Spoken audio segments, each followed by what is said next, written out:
പ്രവാസലോകത്തെ വാർത്തകൾ. വെനസ്വേല പ്രതിപക്ഷ നേതാവ് മരിയ കൊറിന മച്ചാഡോയ്ക്ക് സമാധാനത്തിനുള്ള നൊബേൽ പുരസ്കാരം. ട്രംപിന് നിരാശ. വെനസ്വേലയിലെ ജനാധിപത്യ സംരക്ഷണ പ്രവർത്തനങ്ങൾക്കാണ് പുരസ്കാരം ലഭിച്ചിട്ടുള്ളത്. ലാറ്റിൻ അമേരിക്കയിൽ അടുത്തിടെയുണ്ടായ ജനാധിപത്യ പ്രക്ഷോഭങ്ങളുടെ മുൻനിരയിലെ ഏറ്റവും കരുത്തുറ്റ നേതാക്കളിൽ ഒരാളാണ് മരിയ കൊറീന അറിയപ്പെടുന്നത്. വെനിസ്വേലയിലെ പ്രതിപക്ഷ നേതാവ് കൂടിയാണ് മരിയ കൊറീന മച്ചാഡോ.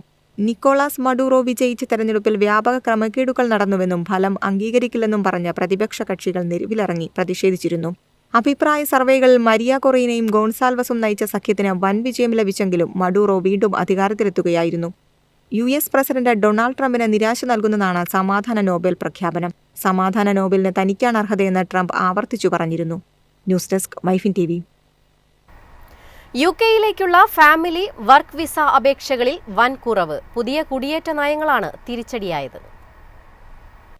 കഴിഞ്ഞ വർഷം ഇതേ കാലയളവിനെ അപേക്ഷിച്ച് 2025 സെപ്റ്റംബറിൽ വിസ അപേക്ഷകരുടെ എണ്ണത്തിൽ കുറവ് രേഖപ്പെടുത്തി. തൊഴിൽ കുടുംബ വിസ വിഭാഗങ്ങൾ പ്രകടമായ ഇടിവുണ്ടായി. പുതിയ ഹോം ഓഫീസ് കുടിയേറ്റ നയങ്ങളാണ് ഇതിന് കാരണം. ഹെൽത്ത് ആൻഡ് കെയർ വർക്കർ വിസകൾക്കായുള്ള അപേക്ഷകൾ UK-യിൽ കുത്തനെ കുറഞ്ഞു. 2025 സെപ്റ്റംബറിൽ 700 ആയി. 2023 ഓഗസ്റ്റിൽ ഇത് 18,300 കുറഞ്ഞു. 2024 തുടക്കത്തിൽ ഹോം ഓഫീസ് കെയർ മേഖലയിലെ തൊഴിലുടമകളുടെ പരിശോധന വർദ്ധിപ്പിച്ചതിനും കെയർ റോളുകൾക്കുള്ള അന്താരാഷ്ട്ര റിക്രൂട്ട്മെന്റുകൾ പരിമിതപ്പെടുത്തിയതിനും ശേഷം ഈ ഇടിവ് പ്രകടമായി. വിദഗ്ധ തൊഴിലാളി വിസ അപേക്ഷകളും UK-യിൽ കുറഞ്ഞു. Youth mobility scheme, seasonal worker വിസകൾ തുടങ്ങിയ താൽക്കാലിക ജോലി അപേക്ഷകളിൽ ചെറിയ ഏറ്റക്കുറച്ചിലുകൾ കണ്ടു. 2025 ജൂലൈയിൽ ഹോം ഓഫീസ് നൈപുണ്യമുള്ള തൊഴിലാളി വിസകൾക്കുള്ള യോഗ്യതാ മാനദണ്ഡങ്ങൾ ഉയർത്തി. UK-യിൽ നിലവിലുള്ള കെയർ തൊഴിലാളികൾക്ക് 2028 ജൂലൈ വരെ വിസ മാറാം. കൂടാതെ 2025 സെപ്റ്റംബർ 4 അഭയാർത്ഥി കുടുംബ സംഗമം താൽക്കാലികമായി നിർത്തിയിരുന്നു. News desk MyFin TV. ഖത്തറിൽ സന്ദർശകരുടെ എണ്ണത്തിൽ വൻ വർധന. ലോകത്തിലെ ഏറ്റവും വേഗത്തിൽ വളരുന്ന അവധിക്കാല കേന്ദ്രമെന്ന് റിപ്പോർട്ട്. ഖത്തർ ലോകശ്രദ്ധ പിടിച്ചുപറ്റുന്നു.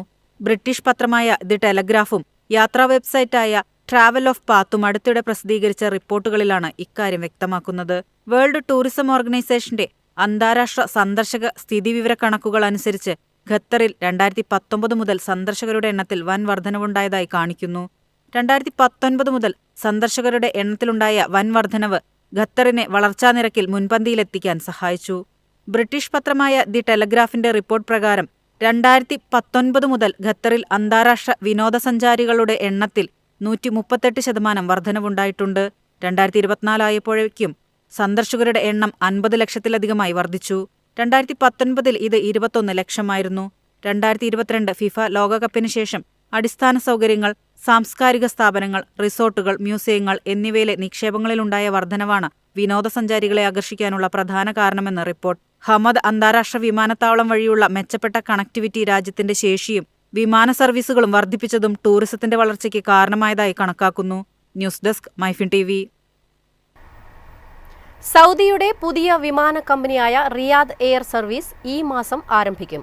ലണ്ടനിലേക്കാണ് ആദ്യ സർവീസ്. ഇന്ത്യയിലേക്കും അധികം വൈകാതെ സർവീസ് ആരംഭിക്കുമെന്ന് കമ്പനി അറിയിച്ചു.